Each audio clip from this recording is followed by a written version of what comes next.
Hello, hello, everybody. How's everyone doing this evening? Honestly, tell me, did you guys miss me yesterday? Because I did. And when I came back later last night to test something, I found 19 of you watching me. So that was freaky. Anyways, it's great to be back. Sunday evening, winding down the weekend, although I don't know if the weekend makes much sense because it's almost every day is a weekend, right? Except maybe workload's a little lesser. I am really excited today because today with me is the special guest that I'm still trying to figure out when we met, but we have a common love in between us, and that is the love of Humber. So let me bring her on the screen right now, Stephanie Gosine. Hey, Hi, everyone. Stephanie. Hi, Mina. So How are great to be on. you? Oh, I'm having a great time. I'm so excited for this conversation, as you can tell. Yes, yes, and me too. Stephanie, why don't we start with you telling me or telling everybody a little bit about yourself? Yeah, so I'm Stephanie, and as Mina mentioned, we both have a Humber connection, but my Humber connection goes a little bit before meeting Mina. So I graduated from the School of Media Studies. Back in 2014, I took broadcast television and videography. And during that time, I guess that would be when I met Mina. I was also working at the college at the time while I was studying. And then full circle, a few years later, I came back and ended up working at the college in media studies and in production and bumping into her there. But really, what I'm about is all about advocating for jobs in media studies, whether it's professional, whether it's continuing education, whether it's creating those bridges for students and new professionals to just have the opportunity to really take hold of their career in media and tell stories. That's beautiful. Stephanie, what do you do right now? So right now I'm working full time for a progressive post-production company called Blue Ant Media. I'm a content manager there. I've worked for a few large companies that you may know. I've worked on contract and freelance for Rogers at the Shopping Channel. I've worked for Loblaw Companies Limited in production there.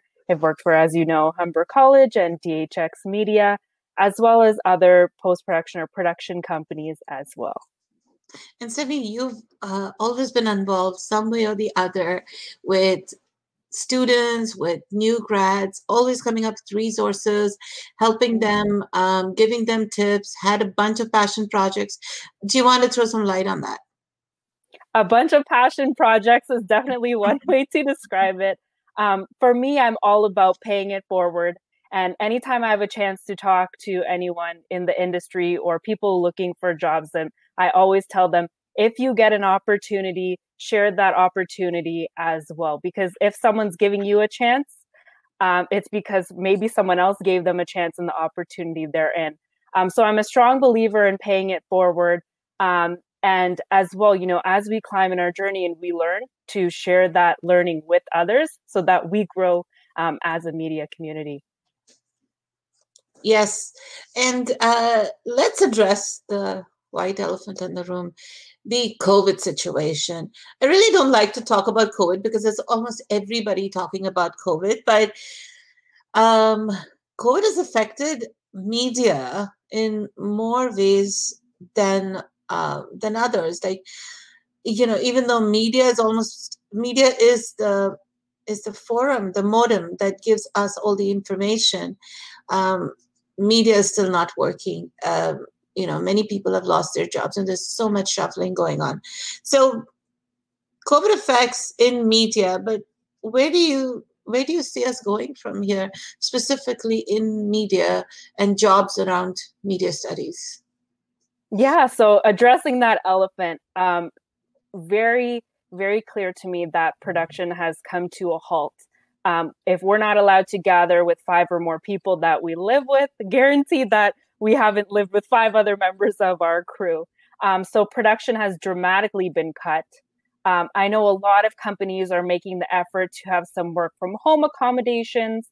or if we're in, live production situations, there are accommodations of less crew there. But for the majority, media has been cut quite significantly. I mean, we're aware that sports are currently not running at full capacity there. So a lot of people are without jobs in the sports media industry. News is still going because, again, the conversation about COVID is still happening and people need to be informed there. But large and most part, people are being affected. And the way I see things going from here, I'm not an expert by any means, but in my opinion, based on what I've seen, is that as any industry is seeing this shift, we might have more accommodations for work at home efforts. But where production is concerned, we're going to feel those cost-cutting measures in a year or so to come, because the reality is, if we were out filming a show or a film, likely is that the debut or the premiere is in next year. So we're going to see a lot of jobs and a lot of releases and a lot of budgets cut more than just this year. We're going to see the ripple effect later on as well. I'm really worried about the ripple effect, but let's talk about today. So today, this is where we are. What would be some tips you'd give to new grads or newcomers or people looking for positions within the media industry? So what are some job search tips you would suggest during post-COVID? Yeah, so a great topic I like to address is, how do we do the best we can to foolproof ourselves in these situations? Reality is, COVID or any pandemic is outside of our control. We did not plan for this. This is not something we expected. So us as a society, we're all adjusting at the same time. With media specifically, what I will say is that media is a very hands-on role. We're a lot involved in the field. We're involved with software and technology. As you know, in IT as well, Mina, a lot of this is hands-on and practical. So some tips that I would give would be, one, continue to work on your portfolio. Continue to work to create content that you can use later on when you're applying for more roles. Keep your content updated, keep busy. Whether you're employed at this time now or not, take that time to work on passion projects, whether it's side projects that you can do individually, such as perhaps writing a script, perhaps taking on some courses online, perhaps learning a new skill within media, whether it's, you're an incredible videographer, you want to learn more of the editing side or motion graphics and so on and so forth. Take that time to further your skills, because right now, a lot of us are at home, and the way that we can be productive is to learn. Learning doesn't have to stop just because some roles have stopped or have shifted.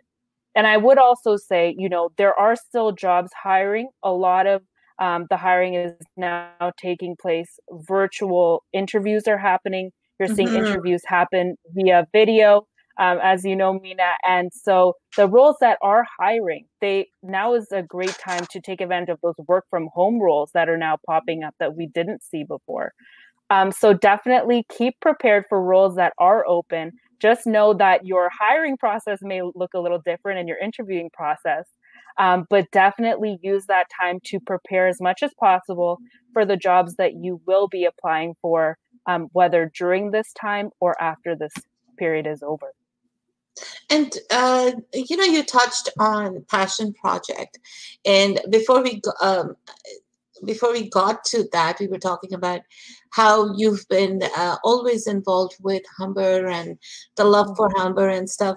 So let's dive a little bit on how passion projects can lead to employment, and your recent experience that you were sharing with me at Blue Ant Media. So that Facebook group, let's talk about that. So fun enough. So as I mentioned, I'm a graduate of the School of Media Studies. And through that, during our time as students, we created Facebook groups where we could connect with either alumni from our program or connect with people in our program at the same time. So during that time of our studies, that Facebook group was born. Fast forward now to kind of current day. This Facebook group has now evolved into a resource center really for media studies students. Right now it's being used for the broadcast television students at Humber. But over time, it's evolved into a career resource. We're using it for job postings, for fun photos that we see related to media where we can joke and geek out, as we would say. And we're really using that to promote jobs and networking. We also use it for prospective students. If they have any questions for alumni or about the program, we allow them to ask the questions there if they are appropriate for the group. And we address questions such as accessibility, right? How is accessibility in the studio and for people with mobility or learning concerns? We address anything from those topics to, how do we navigate this program? Is it full-time? How hard is the workload? And questions like that, how courses are, how, working with your peers works, what do projects look like? So we've used it really as a resource to inform all of the current students and prospective students about what is this program and what will it look like, so that they have a better idea going into the program. And also, once they've graduated, as you've mentioned, they have some jobs and resources in that group. From there, we built a LinkedIn group as well for that audience. So now more LinkedIn specific roles and those professional connections are happening. But the funny story that Mina was alluding to was that being one of the administrators of those groups, I'm posting quite frequently opportunities and resources. And in jobs that I've had, and even in a current job, I walk in, and if I started a new role, I had started this new role in January 2020. I walked into work in my workplace and mentioned to a colleague, oh, hey, what were your studies like? Just getting to know each other. And we both found out that we were graduates of Humber and media studies in the same program, different years. And I was able to mention that, I'm the Stephanie that is in the Facebook group. And the look of shock on this individual's face was priceless, because that's when education meets that real world experience of, oh my goodness, this person exists. And now we have that connection back to Humber and back to that resource. So it really does come full circle. And I love telling that story. Yes, and you don't work for Humber. You just you just graduated a few years ago, and you created this group based on your experience to help the students that are there. And you continue to do so, because I follow you and I watch your posts, and you bring together all of these grads and alumni, and you create opportunities. And that's really out of the goodness of your heart, because you don't really need to, and you don't get paid for it, for sure. Right? No, definitely not. And I use that because, I've had opportunity through other media study grads, through other even guest speakers that came in while I was in the program. And I really use that pay it forward mentality of, if I have a resource, I want to share it so that we all move ahead as well. And perhaps later on in my career, I might need a favor or a conversation, and someone from that group will be able to bridge that connection. Well, just before we move on, I want to give a big shout out to Andy Ainsworth, the Associate Dean at Humber's Media Studies Film and Television program, and also Karen Young. I love them. I just miss them so much, and I love them. But let's move on. So networking in the media studies, you networked within class, and now those networks have helped you with your career success. We networked. I don't remember when we first met, because you and I were there. You were there as a student. You were there as a student. I was there as faculty. So we have crossed paths, but we're here together now. Full circle. Full circle, and you're helping me now, and you're helping Destination CEO participants specifically from media. But it's the skills that you're talking about. It's even though we're talking today about the world of media, these are generic skills that we expect all job seekers to use the networking skills, to update their skills, to, reach out. So talking about networking, let's pretend I just graduated, and I am a film and television student. I really enjoyed script writing, and now everything is stopped. um you know like as an audience who watches a lot of television, I wonder, when were these shows made, or am I watching reruns? So as a new grad, how can I get into the world of media? How can I look for jobs? I love that question. And I know this hits close to home as well. And I went through Yes. it being a grad as well. And one thing I will say that maybe others won't say is that networking should have started right when you went into Humber the first day. Use every opportunity to network with your professors. If you love script writing and that's your passion, and you found that out in your first class or that first script writing professor, or maybe your most recent, likelihood is you've had a few script writing classes with a couple of professors and maybe one of them really resonated with you. So what I do encourage is that if you've figured out exactly what you want to do within media, congrats. You are not in the majority. So that's amazing that script writing is your passion. I would say reach out to those professors who taught that course, reach out to your program coordinator, reach out to your careers professor as well. And because they are industry professionals, they can connect you with other people in the industry or with themselves, and create some opportunity for you. If you're coming out of school as well, and you're in this time, as a lot of grads are, because it is April and a lot of programs have just ended, I would encourage you to write. I mean, now is the time. No one's bothering you. You have more time in order to invest in that project, in your personal project, which may be a written piece or a written document. I would say, depending on how far along in that process you are, if you're coming to completion, have one of your peers who are in the program or your professor review it for you and just ask them, hey, I've been working on this script. I'm really passionate about it. Could you take a second glance? And use that time to network with people who are close to what you're passionate about. Mm-hmm. Talk to me about networking with your peers, because I was watching BRTV, your first show, actually, the one you invited me to, and I noticed that your entire panel were alumni, grads who were working in the industry in various different channels. Mm-hmm.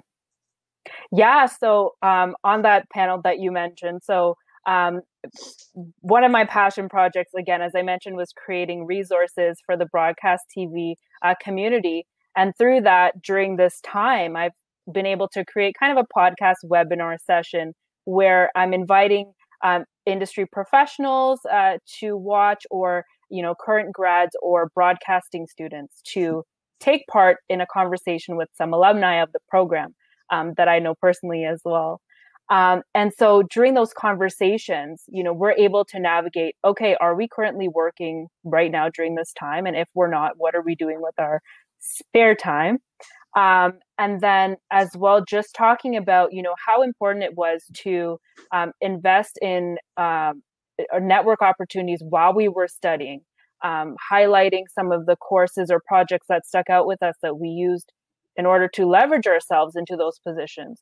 We talked about our internships specifically, and I deep dive into how important it is to the first day you step into your internship to create a connection with your direct manager or supervisor. Say, listen, I'm here to do whatever you need. I'm here to learn and to assist, and just, be a sponge. And that's what I always say, just be a sponge, just absorb the environment, because likelihood you might get a job after this, you may not, but at least you were in the environment where media happens and where you're interested in potentially. So all of the alumni are people in the field who I may have also crossed paths with.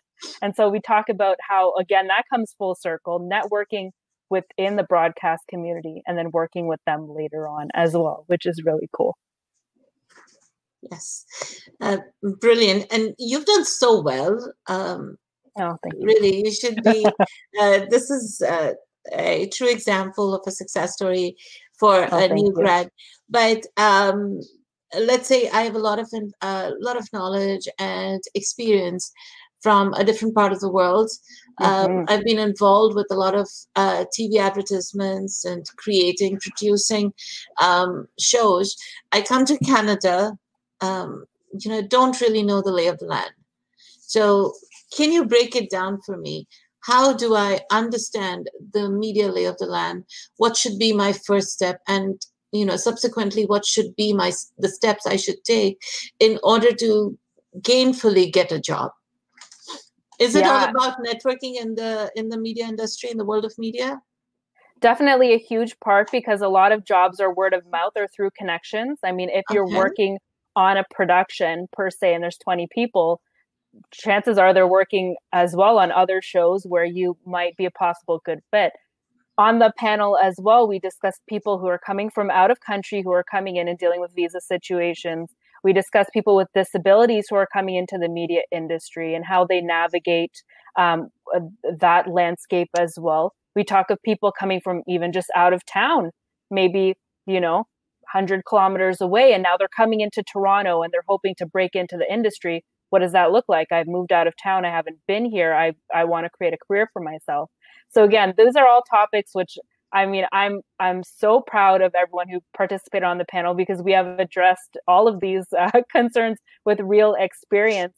But from my perspective as well, I was lucky enough to be pretty close to Humber when I did my studies. I was able to have a work-study agreement where I was able to work at the college as well as study, so to make some money as well there. But definitely, if you're coming from out of country or from out of province or from out of the city, I would say that, have all those questions ready and demand answers at that point. Because if you are making a big move like that and you want to know, okay, are there even jobs in media available, and you're taking a big step, this is something that, you have a right to find out as well. And media is not an easy industry to get into, but there is room for people who are passionate and who love the industry and who really want to be here. There is a place for you 100%. So what would be my step one? Step one is, if you're looking to, and I can speak specifically to Humber, if you're looking to apply or be a part of Humber and media studies at all, look at all of the criteria and courses that will be covered. Make sure no. That's not what I'm talking about. Now, see, I am the CEO of my destiny. Yes. I want to start working in the industry. I've graduated, or I've come from a different part of the world. So what would be my first step to getting a job? If you've studied media studies abroad and you're ready to jump into Toronto, then I would definitely make sure that you're involved in networking events that happen in the media industry. There are a lot of lunch and learns and coffees and chats and all of that happen. There are many professional organizations that you can join as well. For myself, I've joined Women in Film and Television, Women in Communication Technology. There are different professional associations that you can join in order to get access to these networking events, as well as free courses and webinars available through them. So if you already have experience and have quite a good idea of what you want to do when you're in Toronto, I would say be a part of these networking associations, be involved in those networking events, and talk to people who are there, because they are in the industry and they're also either students or professionals in the industry, and they'll be more than happy to have a conversation with you, and you can ask those questions there. Does hiring in media happen only through networking, or are there actual jobs posted? Both. But what I will say, when I've been in hiring situations, is that I'm asking the 4 people who I already work with if they know anyone who would fit this role. So when I'm a production coordinator, a production manager for a team, and I'm looking for example, an editor or a videographer, I'm asking my existing videographers if they know someone in their circle who is looking for a short-term contract or a project to work on. So a lot of it is easier if you're already in the industry and already networked as well. Oh, wow. That's absolutely fantastic. So in the world of media, if we're trying to get into anything, it's important to build those connections, and Build. it's important to engage with associations and find those associations and be a part of those associations and start connecting with people, start showcasing. So especially if you're new to the country as well, because just like the Humber community, we've built that through our studies in Toronto as well. So if you are lacking that piece, you need to find that elsewhere. And that's why I recommend other professional associations where you can build on that community feel. And you mentioned a couple of women's association. Do you know any generic associations which men can also go to? For me, yeah. So for me, men can also join them, but for me, the reason I focus on women's association is because, something near and dear to my heart is more women in the media industry. 100%, I will preach that from the rooftops. Is we as women need to, be telling our story in the media industry. So that's why I highly advocate for women in the industry. Anytime I'm able to mentor, I mentor two lovely women right now and who are entering the industry, guiding them into, very real and different situations that we face as women as well, and the glass ceilings that you may encounter in your professional career as well. So that's why for me, it comes from, the women's perspective, just because it is a unique perspective that I do like to share. But you have a very close friend that also is in the same industry. So what are some of the associations that you would suggest that men who are, who want to get into can join? Yeah, so there's different industries like the Directors Guild of Canada. There's different organizations like the CDC, Canadian, different Canadian centers that you can be involved in. There are a lot of grants if you have written pieces and productions available now during this time and all year round that you can apply for. So it's really about what you're looking to do. If you're looking to have work that produced, then there are opportunities there to have your work looked at and be produced on TV or on a platform. There are different grants available for people who are producing works about Canadian content as well. A lot of grants out there. And, with a lot of friends in the industry that I've met, it's because I bumped into them either in the hallways of a professional organization or company, or it was because they were looking to fill, a role. And, I was available at that time and I was able to fill that role quite nicely. So a lot of that has to do with, being in constant networking, headspace of, okay, I might be looking for an opportunity. Let's start up these conversations and see what would be a possibility. Stephanie, this was a brilliant conversation. We learned so much. And guess what? It's 30 minutes. Woohoo! Count on a broadcast media person to keep it to time. Well, that's me geeking out. We're gonna have so much fun tomorrow because I love it. What are we gonna do tomorrow, Steph? Oh, tomorrow we're going to continue this lovely conversation, but with a bunch more people. So we're going to have a lot of mentors and people involved in Destination CEO who will provide some industry expertise, and we'll have some panel sessions and Q&As for job seekers. And myself, I'll be there answering your questions about your media job search, and a lot of other professionals are there and really eager and excited to chat with you all as well. I look forward to it. Me too. We are super, super excited. Tomorrow, May 4th, as Star Wars says, May 4th, be with us. And I mean it, be literally with us virtually. We're going to have this absolutely phenomenal show. It's an opportunity to network with 16 of our top mentors with Destination CEO, learn from them engage with them, ask your questions. We have it broken down into 3 sessions. So please make sure you're there before time. We can only allow 100 participants for this session. So please, if you are late and you don't get in, unfortunately, you will not be able to join. You'll have to watch it on live stream at YouTube. So be there, or like Mason says, be square. Thank you, Steph. This was absolutely fantastic. Great conversation. And I learned that in order to get into the media industry, the key is networking. And our key contact is Stephanie Gosine. Stephanie, any final words before we sign up for the night? Everyone, tomorrow, please join. If you're not early, you're late. So please be there. I will be early because I'm on the panel as well. But please be early. I look forward to chatting with you all and to networking and having some virtual conversations with you all. Thanks, Steph. See you tomorrow. See you all.